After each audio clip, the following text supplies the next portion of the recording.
তো celebrity cricket league, যেটা কিনা সেলিব্রিটি এবং ক্রিকেট এ দুটোর জন্যই অপমানজনক বিষয়। কয়টা 6 মারার ইচ্ছা আছে? আমি যদি একটা 6ও মারতে পারি তাহলে আমার অনেক ভালো লাগবে, আর যদি 6টা 6 মারি তাহলে তো অজ্ঞান হয়ে পড়ে যাব। এ যদি 6 বলে 6টা 6 মারে তাহলে অজ্ঞান এর না, শান্তদের হওয়া উচিত। আমি এই কথাটা বলতে চাই না, বাট খুবই সত্য কথা। আমার কাছে মনে হয় যে আমি এখন এগেনস্ট টিমের সাথে খেলি না, আমার মনে হয় যে আমি পুরো দেশের এগেনস্টে খেলি। এই সেলিব্রিটি ক্রিকেট লিগের শুধু একটা জিনিসই আমাকে ভালো লাগছে, যখন আমি এই লিগটা দেখি না। এজন্য আমি আল্লাহর দরবারে শুকর জানাচ্ছি। ফোন তিনি করতে পারেন কিনা। সুমাইয়া অর্পা দারুণ নিশানা এবং অফ স্টাম্পে বাইরে ভালো delivery. Wow, nice bowling action. এ তার বোলিং এর ইন্সপিরেশন নিছে ইন্ডিয়ান ফাইটার জেট রাফায়েলের কাছ থেকে, ওই জন্যই তো এত এইম করার পর টার্গেট মিস।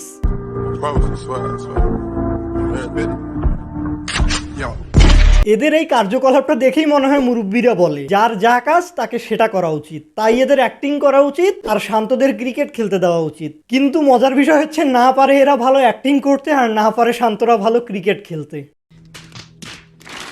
যেহেতু আমার ক্রিকেটার নাসির হোসাইন আমার ফ্রেন্ড, সো ওকে বলতাম আমি যে আমাকে শেখাও, তারপরে আমি মাঠে নামতাম, আরো ভালো পারতাম। হায় রে চয়েস, এমন মানুষের কাছে ক্রিকেট শিখতে চাচ্ছে যার কিনা নিজের ক্যারিয়ারেরই ঠিক নেই। এই টুর্নামেন্টের মধ্যে ক্রিকেটের ততটুকু ইম্পর্টেন্স আছে যতটুকু ইম্পর্টেন্স আমার ক্রাশ আমার জন্য রাখে, 0। দুঃখ করে কি করবে কও, ভাগ্যের লিখো না যায় খণ্ড। মানে কখনো তো খেলা হয়নি, আর প্রথমেই নেমেই যদি আমি 6 মারতে পারি তাহলে তো কোনো কথাই নেই। দেখা গেল ইন্টারন্যাশনাল টিমে আমাকে নিয়ে যাবে, ন্যাশনাল টিমে, তখন আমাকে ফোন দিবে। আমি শিওর যে এর খেলা থেকে ইন্টারন্যাশনাল টিম অবশ্যই একে কল করবে, বাট একে গালি দেওয়ার জন্য।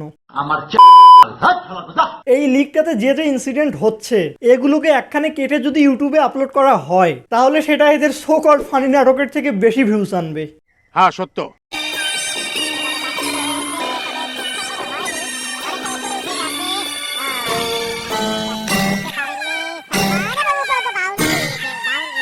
আমি না ক্রিকেট অত ভালো খেলতে পারি না, আমার এলাকায় খেলা হলে আমার কাজ হয় মোবাইল পাহারা দেওয়া, বাট আমি এইটা শিওর যে আমি অ্যাটলিস্ট এদের থেকে তো ভালো খেলি।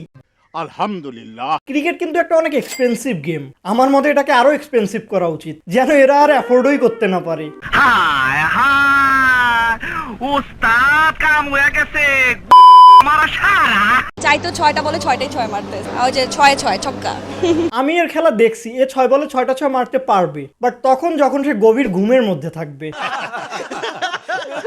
6 বলে 6টা 6। মানুষজন বলে স্বপ্নের নাকি কোনো লিমিট থাকে না, তাই নাকি লিমিটলেস স্বপ্ন দেখা উচিত। এখন সেটা কি একে দেখার পরেও সবাই বলবে? আমার ভুল হয়েছে, ক্ষমা করে দেন।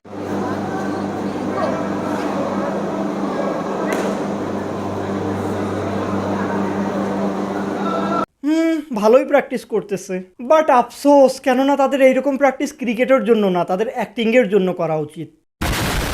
কিছু প্লেয়ার থাকে না যাদের পারফরমেন্স একদম 0 কিন্তু ভাবসাব দেখলে মনে হয় একদম সেই লেভেলের প্লেয়ার। শুধুমাত্র সেই ধরনের প্লেয়ারদেরকে নিয়ে যদি কোনো ক্রিকেট লিগ ছাড়া হয় তাহলে সেটাই সেলিব্রিটি ক্রিকেট লিগের মতো লিগ হবে।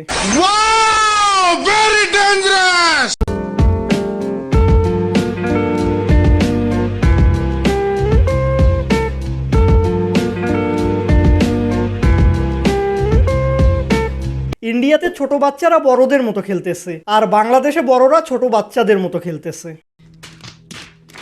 এদেরকে না সবাই গালি দিচ্ছে, বলতেছে যে কি হচ্ছে এইসব। দেখো, যখন তুমি কোনো কিছু করতে যাবা তখন অনেকেই তোমার ওই কাজটাতে বাধা দিবে, হাসবে, বাট ওইখানে তোমার ইচ্ছা শক্তি হারা যাবে না। সেই জন্যই বলতেছি যে তোমরা তোমাদের মনোবল স্ট্রং করো আর এদেরকে রিপোর্ট মারো। নিঃসন্দেহে তুই ঠিক কথা বলেছিস। আসলে প্রত্যেকটা খেলা বলেন, পলিটিক্স বলেন বা পার্সোনাল লাইফ নিয়ে, প্রত্যেকটা নিয়ে আসলে সমালোচনা থাকবে। সমালোচনার মাঝখানে কিন্তু আমাদের ভালোটাকে বেছে নিতে হবে। সমালোচনার মধ্যে নাকি ভালোটা বেছে নিতে হবে? তাহলে প্লিজ পরের বার থেকে যেন এই লিগটা বাতিল করা হয়, কেননা ওইটাই আমাদের জন্য সব থেকে ভালো। এই লিগটার ফাইনালের জন্য সাধারণ মানুষজন অনেক এক্সাইটেড, কেননা ওই দিন এই লিগটা শেষ হয়ে যাবে। এজন্য আমি আল্লাহর দরবারে শুকর জানাচ্ছি।